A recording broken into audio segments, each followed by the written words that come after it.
Esse é um ponto interessante do patrimônio. Se vocês tirarem as pessoas de dentro da sala, o que sobra? Patrimônio. Esse é um ponto interessante, principalmente se vocês se considerarem profissionais do conhecimento. O que vocês desenvolvem não é, o dito reprodutivo. Vocês acham que vocês podem reproduzir sempre a mesma coisa? Sim, é tão fácil. Todo dia tu chega e desenvolve software e faz igual. Quer ver uma coisa? Se a gente pegar um produto de vocês e destruir todo, e não tem backup em lugar nenhum, e vocês vão ter que fazer de novo, vocês farão exatamente igual, mesmo que tenha toda a documentação perfeita? Por quê? Por quê? Já pensa diferente. Tá, mas por que pensa diferente? Experiência. Enquanto vocês desenvolveram os projetos de software que vocês desenvolveram, vocês aprenderam a desenvolver aquele projeto de software? Vocês aprenderam coisas boas e coisas ruins? Quantos de vocês pararam para pensar que desenvolver software é um processo de aprendizagem?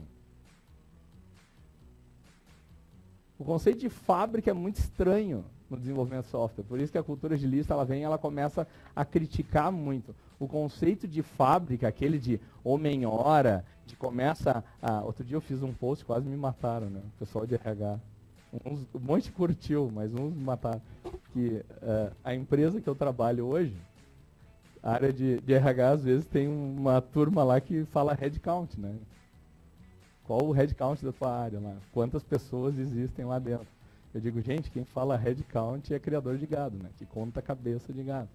Então, assim, ó, eu estou brincando com essas coisas, mas elas são sérias. Se eu começar a deixar passar esse mindset, contagem de cabeças, eu estou me lembrando de Taylorismo. Eu não vivi em 1915, 1913, mas isso é Taylorismo. É homem-hora, é tirar um cara e plugar o outro e vamos embora e tudo vai continuar igual porque as pessoas são substituíveis como peças de uma máquina. E vocês sabem que não é assim. Acho que vocês têm certeza que não é assim. Então esse é o ponto. Por que a gente continua gerenciando os negócios e as pessoas de forma taylorista? Esse é que é a discussão que a gente começa a fazer em termos de negócio para essa cultura. Então, esse tipo de coisas, o que vai acontecendo? Vocês ontem tiveram um encontro aqui que mostraram alguns cases, falaram, a Thoughtworks veio falar aqui, anteriormente tu disseste que os clientes vieram dar depoimentos sobre sucessos de uso de métodos ágeis. O que eu quero falar para vocês é que o que é cultura? Quem já viu uma cultura? Eu vim falar de transformação da cultura organizacional. Vocês falam muito a palavra cultura aqui dentro? A Procergs tem uma cultura? Ela já foi nas reuniões de vocês? Porque tem muita gente que diz assim, ó, o problema é a cultura. Só que a cultura, eu nunca vi a cara dela, eu não sei como é que ela, se ela é velha, se ela é nova. Eu sempre peço assim, quando as pessoas começam, a cultura não está permitindo que a gente mude. Aí eu digo, chama ela e vamos negociar com ela, deve ter um preço para mudar.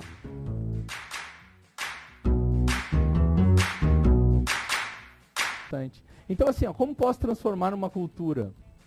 Quais são os fatores críticos de transformação? O que vocês acham pela experiência de vocês? Vocês estão passando por uma transformação, ou já se transformaram 100%? Vocês acham que vocês vão se transformar em algum momento? Em quê? Hã? Martin, monstrinho do Management 3.0, uma coisa estranha. Vocês podem se transformar numa cultura de aprendizagem, numa cultura que não tem fim mais, né? A única coisa que a gente sabe é que o ano que vem tem que ser muito melhor do que esse ano. Então, amanhã eu tenho que fazer algo melhor do que eu fazia ontem. Então, tu começa a entrar num ritmo de melhoria contínua meio... que os japoneses já falavam isso, né? Se chama Kaizen. Mudar para melhor, mudar para melhor. É a cultura, gente.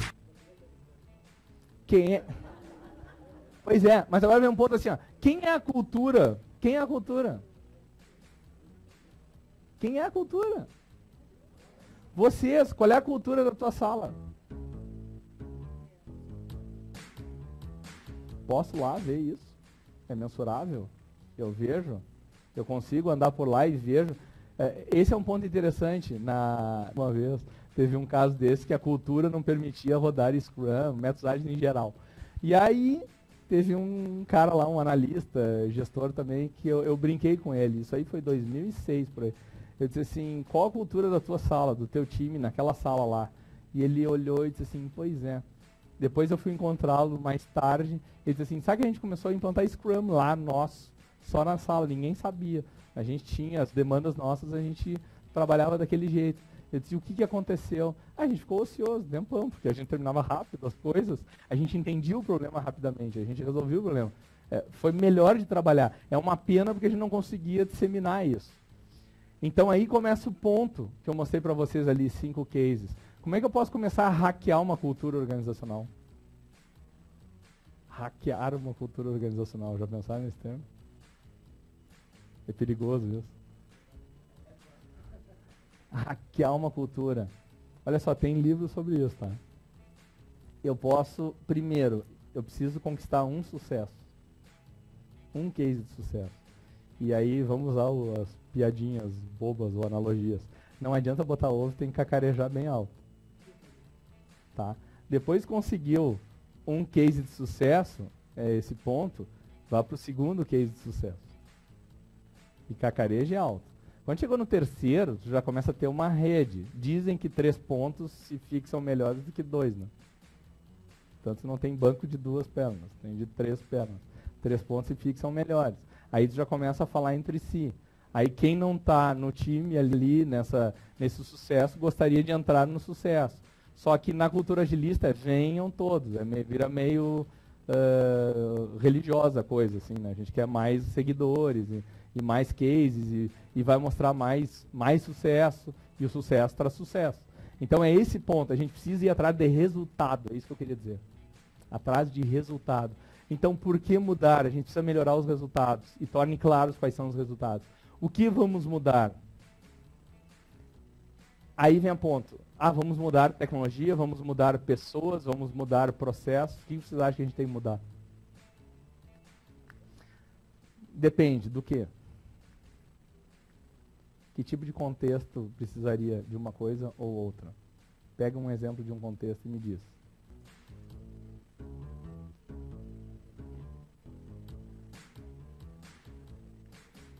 O que é trabalhar bem sem conseguir se organizar? Então ela se organiza para entregar as tarefas.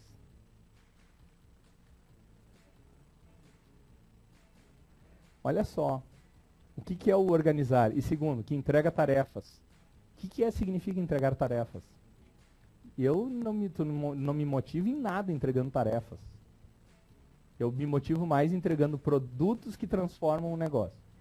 Isso eu me motivo bem mais.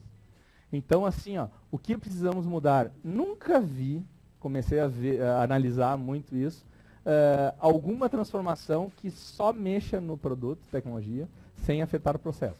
Não existe. Vocês vão desenvolver um sistema, vocês vão mexer no processo de negócio. Se vocês vão mexer no processo de negócio, vocês vão ver que tem gaps em sistemas, vocês vão ter que mexer em sistema. E se vocês mexerem nesses dois, vocês vão ter que mexer com pessoas. Vocês vão ter que treinar pessoas, falar para as pessoas o que vai mudar, vocês vão ter que esclarecer, vocês vão ter que trabalhar com isso. Então, para mim, não há projeto em que não mexa nos 3. Pessoas, ferramentas e métodos. A gente tem que mexer nisso. Então, o que mudar?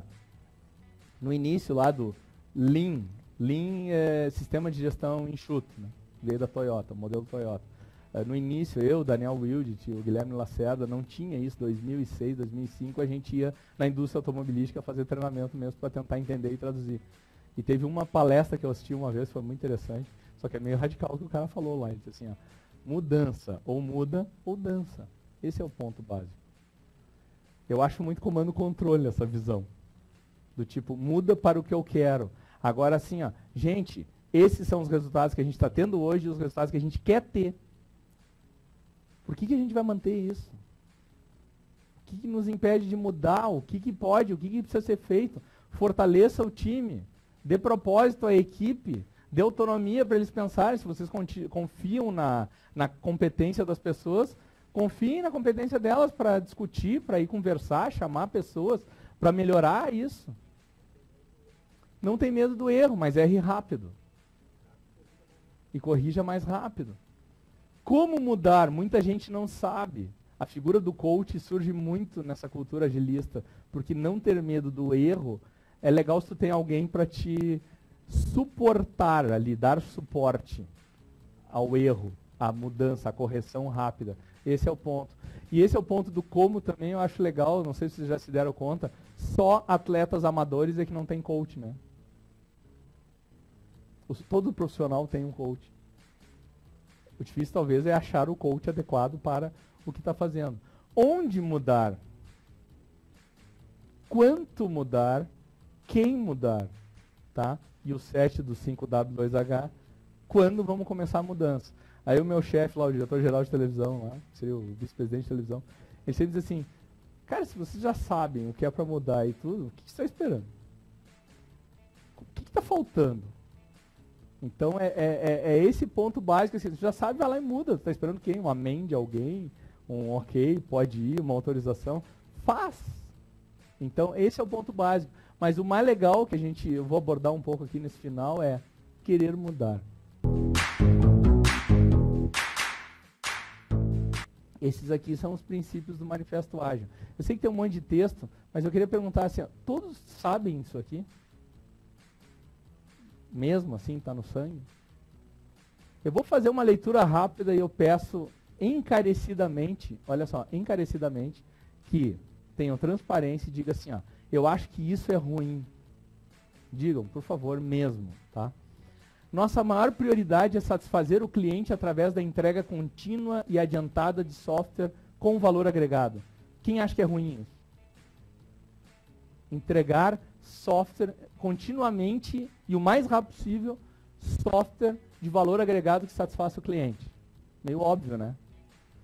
Mudanças nos requisitos são bem-vindas, mesmo que tardiamente no desenvolvimento.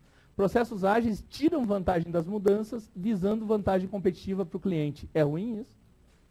PMI apresentou uma vez, em 2009, uma pesquisa com 300 empresas no Brasil, que apresentou assim, ó, uma das principais causas de falhas em projetos era escopo variável.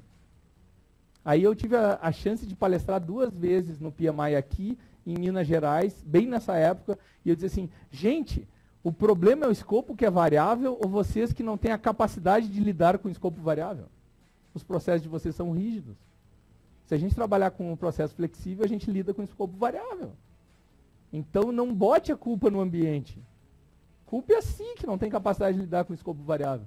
Entregar frequentemente software funcionando, de poucas semanas a poucos meses, com preferência a menor escala possível de tempo. É ruim? Alguém enxerga algo ruim nisso aqui?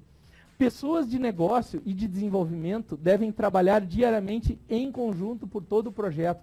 Tem algum problema da área de negócio trabalhar junto com a área de desenvolvimento? Eu já ouvi que a área de desenvolvimento será corrompida pela área de negócio. Porque o pessoal vai lá e vai pedir o por fora. Aí eu vou dizer assim, ó, é um time de desenvolvimento que não entendeu direito o que se chama meta. Porque se tem uma meta para atingir, que tem valor para o negócio, qualquer coisa que venha por fora vai fazer o quê? Tirar o foco da meta. E é ruim para o time. Construa projetos em torno de indivíduos motivados. Dê a eles o ambiente e o suporte necessário e confie neles para fazer o trabalho. O que vocês acham? É ruim? Ah, eu tenho pessoas júniores, eu não posso confiar em júniores. Já pensou em transformá-lo em pleno, em sênior? O teu ambiente desenvolve competências? Então, é esse ponto que a gente começa a ver que muita falácia, assim, ó. O método mais eficiente e eficaz de transmitir informações para e entre uma equipe de desenvolvimento é através de conversa face a face. Vocês acham que passar um monte de documento com texto livre é melhor do que conversar com a pessoa e explicar o problema? Quantas pessoas se matam porque interpretam de forma diferente livros sagrados? É o mesmo texto, mas são interpretações totalmente diferentes. Vai criar igrejas diferentes, todas em cima do mesmo texto. Software funcionando é a medida primária de progresso. Software funcionando. Somos os mais pragmáticos que os que criticam isso. Os processos ágeis promovem desenvolvimento sustentável. Os patrocinadores, desenvolvedores e usuários devem ser capazes de manter um ritmo constante indefinidamente. Manter ritmo. capacidade de desenvolver num ritmo sustentável. É bom ou é ruim isso? Vocês acham que é possível fazer 60 horas numa semana? É. Se vocês não fizeram, porque nunca trabalharam numa startup. A gente vira a noite trabalhando. O problema é sustentável? Não. Contínua atenção à excelência técnica e bom design aumentam a agilidade. Sim, padrões. A gente fala de padrões. Simplicidade. A arte de maximizar a quantidade de trabalho não realizado é essencial. Simples. Lembra aquele o ótimo inimigo do... Como é que é? O bom inimigo do perfeito? Não, esqueci. O ótimo é inimigo do bom. As melhores arquiteturas, requisitos e design emergem de equipes auto-organizáveis. Ou seja, não existe o Senhor Todo-Poderoso, o arquiteto. Só no Matrix. Quem viu o filme do Matrix tinha o arquiteto. Tá, e mesmo assim deu bug e saiu Neo. Em intervalos regulares, a equipe reflete sobre como se tornar mais eficaz e então refina e ajusta seu comportamento de acordo. Retrospectiva, feedback, auto-feedback. Gente, de tudo isso aqui é o mais importante. É esse ponto. Parar e analisar. A gente começou a fazer isso com as equipes comerciais. Diariamente, coisas rápidas para entrega da meta semanal. Semanalmente, esse é o plano semanal, é isso que a gente precisa atingir. Vamos dar foco nisso aqui. O que estamos com problemas, não estamos. Vamos tentar resolver coisas rápidas. E o mensalmente, que é o que roda muito mais sério isso aqui. Porque o mensalmente é quando começa a olhar todas as áreas, né? Tipo assim, ó, a gente não consegue ser melhor porque a área dele lá é um impedimento para nós. E ele tem que estar na reunião e tem que trabalhar junto para resolver isso aí. Organização que aprende. Peter Senge, Quinta Disciplina. Learning Organization. Quem leu esse livro, A Quinta Disciplina? De que ano é isso? Quem é o referência aí?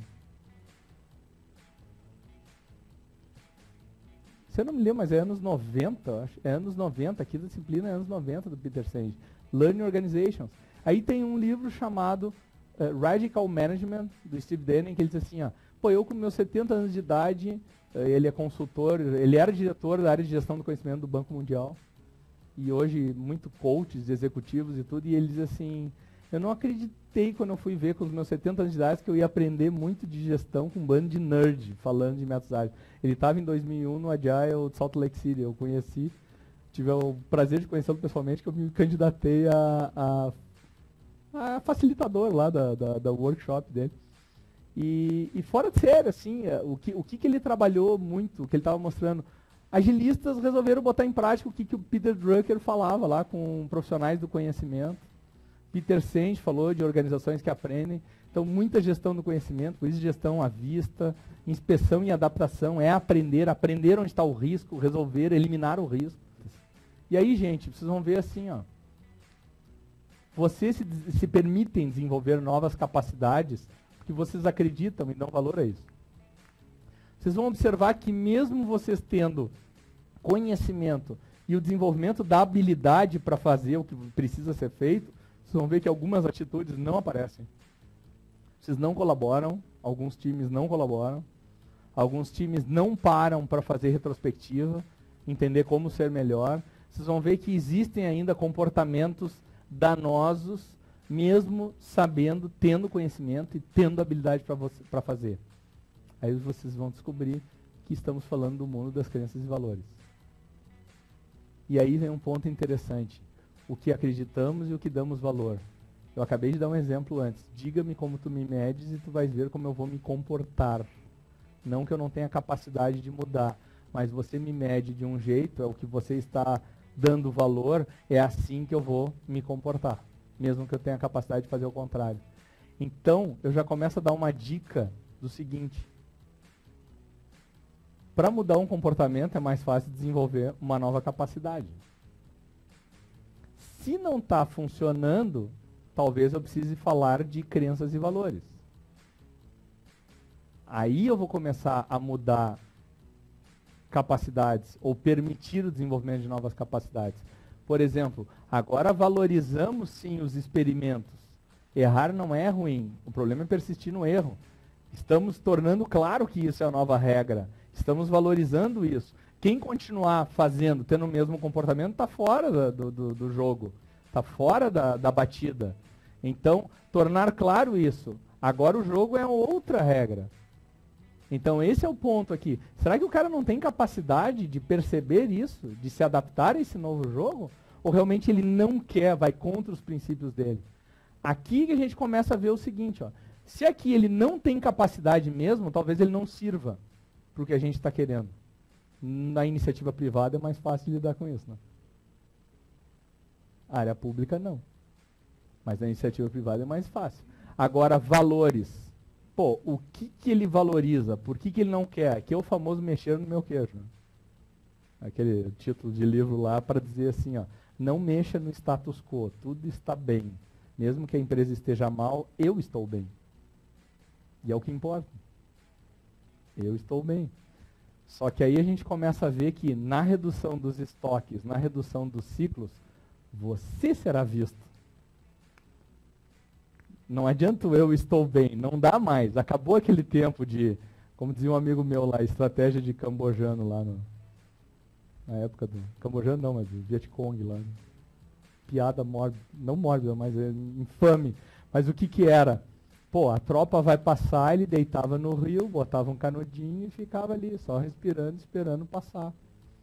Afinal é efêmero, né? É mais uma onda.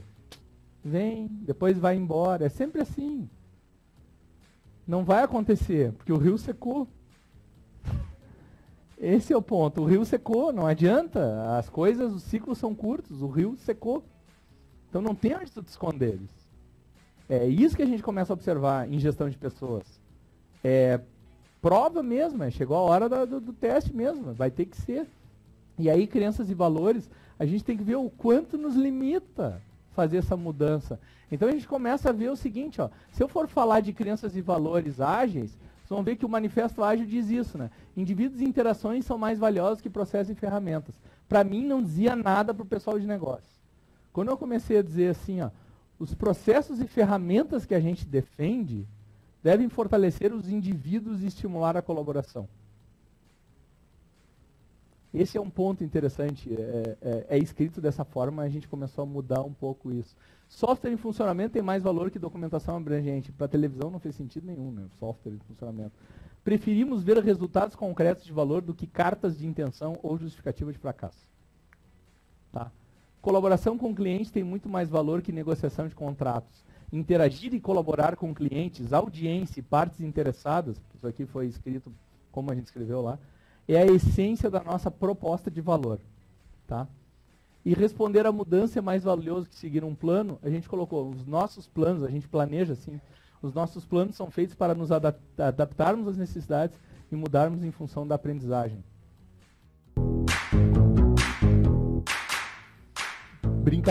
Brincadeiras à parte, o que acontece assim, ó, eu tenho assumido muita responsabilidade por tocar projetos, por gerenciar projetos, porque eu tenho uma missão que é transformar negócio ou ambientes de trabalho em melhores lugares para se trabalhar. Então, olha só, se eu tiver uma equipe que entrega muito melhores resultados, eu acredito que é um ambiente melhor para trabalhar para todo mundo. Para contratar essa empresa, para trabalhar nessa empresa. O pessoal da ThoughtWorks veio aqui, eu não sei quem veio e quantos vieram, mas vocês devem ter reparado como é que eles falam sobre o que eles fazem. Eles falam com outro nível, não é isso? Quando eu estou falando outro nível, não são que eles são melhores do que vocês, do que eu. Eles estão num nível de missão e identidade. Não é de quem faz comportamento. Ó, nós fazemos as práticas assim, assim, assado, estamos conformes com aqueles modelos. Não, eles fazem o que eles fazem porque eles têm, desculpa a expressão, mas é o maior tesão pelo que fazem.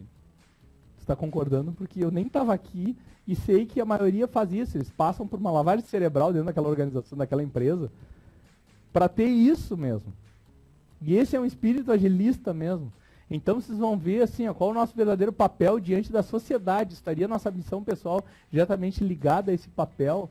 Como sua missão influencia as crenças que tem sobre o negócio em que atua. Então, como que eu posso ser um agente de transformação? E a gente coloca isso no Baboque ali ágil. Um analista de negócios ágil, que faz análise dos problemas e é facilitador na transformação de negócio, ele tem que ser um facilitador disso. Facilitador de ambientes de negócio. Ele tem que promover essa transformação cultural. Então a gente tem que ir atrás de sim, vamos ter que nos tornar hackers organizacionais. É engraçado dizer isso, mas é isso. Eu preciso achar brechas nas crenças, na famosa cultura, para começar a transformar isso. A vontade de servir ao cliente supera a vontade de se servir do cliente. Esse é um ponto bem forte aqui.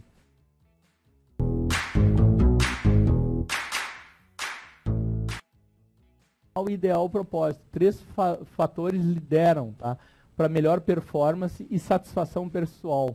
Isso aqui no Agile Brasil, os que tiveram lá, viram um monte de gente citou esse livro aqui. O Drive, em português, é motivação 2.0, tá? Autonomia, maestria e propósito. Propósito. Um ideal ou propósito orientam essa missão. Então, assim, ó, eu faço o que faço hoje, o que me faz pensar ainda como agilista? Eu só posso dizer o seguinte, não é implantar reunião diária, não é fazer teste automatizado, com certeza. Vocês vão ver que o meu propósito é tentar ao máximo criar melhores lugares para se trabalhar, transformar a vida das pessoas. É tão prazeroso, assim, gratificante quando a gente vê. Eu fui dar uma palestra na PUC agora outro dia e, pô, 90% das pessoas que estavam lá me conheciam. Assim, pô, vocês vieram para quê aqui? Ah, não, a gente quer te ouvir falando o que você está fazendo ultimamente, é legal. Muitos ex-alunos e outros ex-colegas, assim. Pô, é muito gratificante ver isso. É muito gratificante passar por isso. Tu vê que tu faz diferença na vida das pessoas, em transformar as pessoas. Aí é o papel de coach mesmo, é o quanto o coach é importante na vida do outro. Então é esse aspecto, assim, ó, de trilhar isso aqui, vocês vão ver, a gente quer estar lá em cima. Se pegar o site da ThoughtWorks lá, tu vai ver que sim, é transformar a sociedade mesmo. Inovar tecnologicamente. Ter uma responsabilidade social violenta. Eles estão lá em cima, eles estimulam. Saiu o livro agora, o Anthology, a antologia lá deles. Todos os funcionários ali, todos que escreveram o livro são funcionários da ThoughtWorks, escreveram cada capítulo ali do livro. Eles estimulam as pessoas a produzirem conteúdo intelectual sobre isso. Eles estimulam os membros profissionais a participarem de conferências não como ouvintes, como palestrantes, assim, ó, desenvolva a competência e vá lá palestrar. Mostra o quanto é relevante o que tu faz e o quanto o lugar que tu trabalha é relevante. Apareça. Não só apareça, troque informações. Troque experiências. Então, assim, ó, o poder da transparência e da efetiva colaboração entre membros de uma ou mais equipes ainda é pouco compreendido, para mim, e explorado pelas empresas. Há mais de 10 anos falamos sobre como focar indivíduos em interações e muita gente ainda pensa ou procura em processos e ferramentas, tá? A melhor forma de se transformar uma cultura organizacional é reproduzindo inúmeros casos de sucesso com diferentes equipes, tá? Eu vou parar aqui, eu só queria mostrar uma coisa para vocês. Vocês já devem conhecer aquele vídeo do Steve Jobs, quando ele retoma a Apple. Mas eu quero que vocês pensem e percebam em qual níveis ele está falando. Quais níveis? Here's to the crazy ones. The misfits. The rebels. The troublemakers. The round pegs in the square holes. The ones who see things differently. They're not fond of rules, and they have no respect for the status quo. You can quote them, disagree with them, glorify or vilify them. About the only thing you can't do is ignore them. Because they change things. They push the human race forward. And while some may see them as the crazy ones, we see genius. Because the people who are crazy enough to think they can change the world are the ones who do.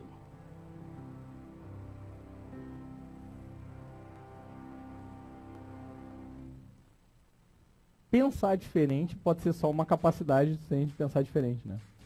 Mas o que ele falou o tempo inteiro, eu não tive a capacidade de olhar isso aqui. Pensar diferente pode ser só uma capacidade, dizer assim, eu tenho a capacidade de pensar diferente que os outros. Mas o nível que ele botou ali não é de identidade, missão e um propósito muito maior. Ele foi muito esperto, era ele narrando esse vídeo mesmo, assim, e se colocando como dos... Estou me colocando aqui também como os que mudam, mas sim, eu tenho que me colocar como os que mudam o status quo, senão a gente vai continuar fazendo sempre o mesmo.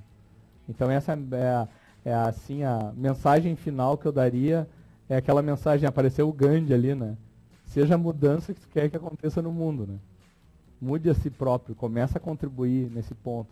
E assim, ó, tem gente louca para fazer essa transformação e não tem o apoio da alta direção.